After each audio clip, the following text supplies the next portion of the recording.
हैं। इस तरह की खबरें फिलहाल शुरुआती तौर पर सूत्रों के मुताबिक सामने आ रही हैं। पंजाब में 2 से 3 चरण में चुनाव हो सकते हैं। 117 सीटें पंजाब में हैं और गोवा, मणिपुर, उत्तराखंड में भी इलेक्शन होने हैं। तो आज चुनाव की तारीखों का ऐलान हो सकता है और यह भी तय हो जाएगा कि कितने चरणों में किस राज्य में चुनाव होगा। तो ये बड़ी जानकारी आपको बता रहे हैं। सभी राजनीतिक पार्टियां अपनी अपनी तैयारी शुरू कर चुकी हैं। तो कुल सीट यूपी में अभी विधानसभा की स्थिति क्या है, यह हम आपको बता दें। दरअसल उत्तर प्रदेश की विधानसभा में मौजूदा स्थिति क्या है, जो कि 2017 में चुनाव हुए, उसके बाद क्या स्थिति है, ये ग्राफिक के जरिए आप समझिए। कुल जो वोटर हैं वो 14 करोड़ 40 लाख हैं। पुरुष वोटर 7 करोड़ 79 लाख हैं और महिला वोटर 6 करोड़ 61 लाख हैं। युवा वोटर्स की संख्या, ब्राह्मण वोटर की बात करें तो 10% है, ओबीसी वोटर 45%, मुस्लिम वोटर 19% हैं।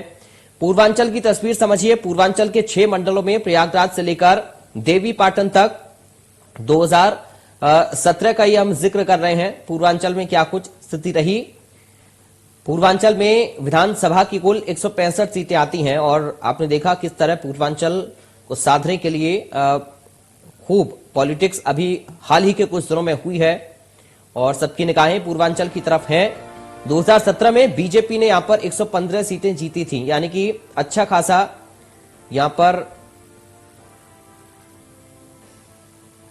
प्रदर्शन भारतीय जनता पार्टी का रहा और समाजवादी पार्टी के खाते में यहां पर 17 सीटें आई थी और बीएसपी महज 14 सीटों पर सिमटकर रह गई थी। तो ये पूर्वांचल की तस्वीर आप समझिए। अपना दल एस की बात करें तो 8 सीटें मिली, जो कि अभी अब कांग्रेस की बात करें तो 2 सीटें कांग्रेस पार्टी को सिर्फ पूर्वांचल में मिली थी। लेकिन अभी कांग्रेस पार्टी पूरा जोर महिलाओं पर अपना दे रही है। प्रियंका गांधी लगातार महिलाओं को लेकर सक्रिय हैं और 40% महिलाओं को टिकट देने की बात भी कांग्रेस पार्टी की ओर से प्रियंका गांधी लगातार कर रही हैं। तो उत्तर प्रदेश बड़ा राज्य है और अलग अलग जगह की अलग अलग पॉलिटिक्स भी उत्तर प्रदेश के अंदर है। पूर्वांचल में 2012 में समाजवादी पार्टी 102 सीटों के साथ यहां पर सरकार बनाने में कामयाब हो पाई थी।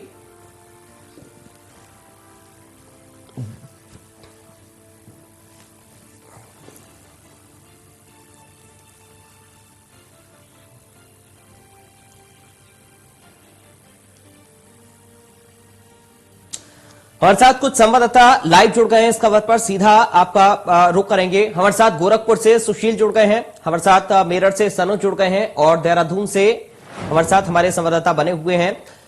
सबसे पहले सनुज आपका रुख मैं कर रहा हूं।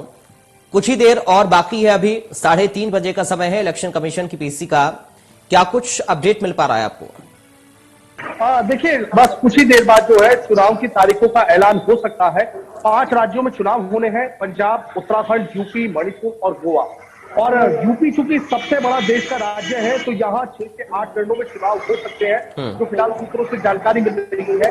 कई ऐसे राज्य हैं कि जहां पर 1 या 2 चरणों में भी चुनाव हो सकते हैं। तो कुछ ही देर में तस्वीर पूरी तरीके से साफ हो जाएगी। क्योंकि इस बार कोरोना काल चल रहा है और कोरोना काल के चलते कुछ सख्तियां, कुछ पाबंदियां चुनाव आयोग की तरफ से रह सकती है। अभी आपने देखा भी होगा कि आयोग ने सीधे कहा था कि जो वैक्सीनेशन है, वैक्सीनेशन की जो रफ्तार है उसको बढ़ा दिया जाए। तो पूरा फोकस ये रहेगा कि देखिए कोरोना के केस लगातार बढ़ते जा रहे हैं, आखिर उसके बीच कैसे चुनाव किए जाए, किस तरीके से लोगों को मुश्किलों का सामना ना करना पड़े। तो तमाम पाबंदियां रह सकती हैं, तमाम तरह की कुछ आयोग कोई ऐसी चीज लेके आ सकता है कि जिससे पूरी तरीके से ये तस्वीर साफ रहे कि कोरोना काल में कुछ ज्यादा चुनाव पे असर नहीं पड़ेगा। कुछ ही देर में चुनाव की तारीखों का ऐलान हो सकता है। अब देखिए, 5 राज्यों में राजनीतिक पारा तो पूरी तरीके से चरम पर है। आज तारीखों का ऐलान होने के बाद ये तय हो जाएगा कि किस तारीख में कहां के चुनाव होंगे और किस तारीख में कहां पर मतदान एक तरीके से होगा। सबसे बड़ी बात यह है कि अभी कुछ ही पार्टियां हैं जिन्होंने अपने प्रत्याशी घोषित किए हैं, वो भी कुछ सीटों पर। पश्चिम उत्तर प्रदेश की बात करें तो समाजवादी पार्टी और राष्ट्रीय लोकदल गठबंधन की बात करें तो गठबंधन की तस्वीर साफ है, लेकिन अभी तक भी वहां पर किस सीट पर कौन प्रत्याशी लगेगा इसकी तस्वीर अभी साफ नहीं हुई है। और बीजेपी की भी बात करें, बीजेपी ने भी अपनी तस्वीर साफ नहीं की है। लेकिन आज जैसे ही तारीखों का ऐलान होगा तो उसके बाद हो सकता है कि तमाम राजनीतिक दल इस मामले में जल्दी जो लिस्ट बना रखी है उसको भी जारी कर सकते हैं। फिलहाल अभी तो सबकी नजरें इस बात पर टिकी हुई है कि चुनाव आयोग कितने चरणों में यूपी में चुनाव करने जा रहा है, कितने चरणों में यूपी में चुनाव कराने जा रहा है।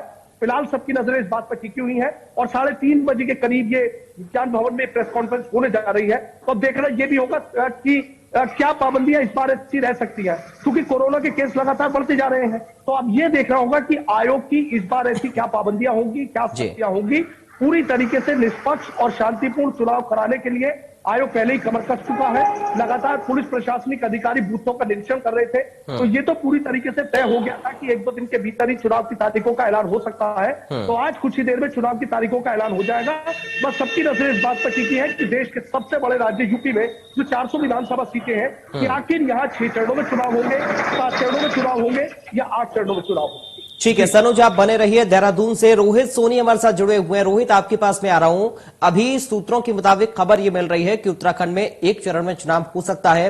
तमाम कोविड के प्रोटोकॉल हैं जिनका जिक्र अभी सनुज भी कर रहे थे, बहुत ज्यादा जरूरी है, सख्ती बहुत ज्यादा की जा सकती है क्या चुनाव आयोग की ओर से? बिल्कुल, देखिए उत्तराखंड राज्य की बात करें तो अगर शुरू से चुनाव की स्थिति में दौर पर हमेशा से 1 चरण में ही चुनाव होते रहे हैं। तो चर्चा इस बात की इस बार भी जो है 1 ही चरण में जो है मतदान कराया जाएगा।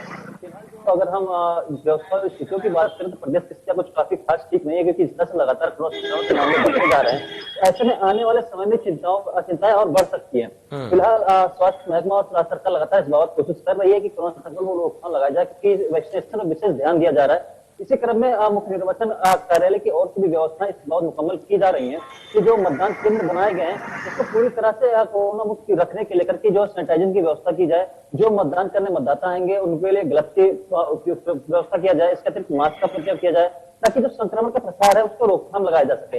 कुल मिलाकर देखें कि निर्वाचन आयोग की तरफ से बहुत व्यवस्थाएं पहले से तैयारी की गई थी और इसको लेकर के और तेज जोर दिया गया है। फिलहाल इसके मद्देनजर जो देखा गया था कि जो बूथों की संख्या है वह बढ़ाई गई। अगर पिछले 2017 में हुए विधानसभा चुनाव की बात करें तो 11,235 मतदान केंद्र थे, इस बार जो बढ़ा करके 11,600 के आसपास कर दिया गया है। तो ऐसे कहीं ना कहीं जो परसेंटेज जान के एक मतदान केंद्र करीब 1500 की संख्या मतदाताओं की होती थी जो मतदान डालते थे, ऐसे में उनकी संख्या घटा के 1200 कर दिया गया है। तो इसका बेनिफिट मिला कहीं ना कहीं इस तरह से जो भीड़ एकत्र होती थी एक ही बूथ पर, उससे लगाम लगाई जा सकेगी। इसके अतिरिक्त जो अभी कुछ ही देर में जो है भारत निर्वाचन आयोग का प्रेस कॉन्फ्रेंस होना, जिसके बाद जो स्थितियां स्पष्ट हो पाएंगी कि किस मतलब कब तक कहाँ चुनाव होने हैं। उत्तराखंड के प्रत्येक में बात करें तो फिलहाल 1 ही चरण में मतदान होने की आशंका जताई जा रही है। तो ऐसे में कह सकते हैं जिसको लेकर तैयारियां जोरों शोरों में चल रही है। और इसी क्रम में बात करें तो देहरादून के भीतर यानी देहरादून में भी जो है मुख्य निर्वाचन अधिकारी प्रेस वार्ता भी आयोजित की गई, जो कि भारत निर्वाचन आयोग की प्रेस वार्ता के बाद 1.5 घंटे बाद यहाँ आयोजित होगी, 1 घंटे बाद आयोजित होगी। कुल मिलाकर कहीं ना कहीं तैयारियों पर जोर शोर कर रहा है। आज के प्रकाशन भी 5 जनवरी को कर दिया गया है, जिसमें अगर हम उत्तराखंड राज्य की बात करें तो करीब 81 लाख से अधिक मतदाता जो इस बार राजनीतिक दलों के भविष्य का निर्णायक भूमिका निभाएंगे। कुल मिलाकर के तैयारियों की व्यवस्था पूरी की गई है। और इसके अतिरिक्त अगर बात करें तो मतदाता केंद्रों पर जो तमाम व्यवस्थाएं करने के निर्देश दिए गए, तो इसके लिए सभी आरओ को भी निर्देश दे दिए गए हैं कि वहां व्यवस्थाएं सही ढंग से मुकम्मल कराई जाए। जी ठीक है रोहित, आप बने रहिए। सुशील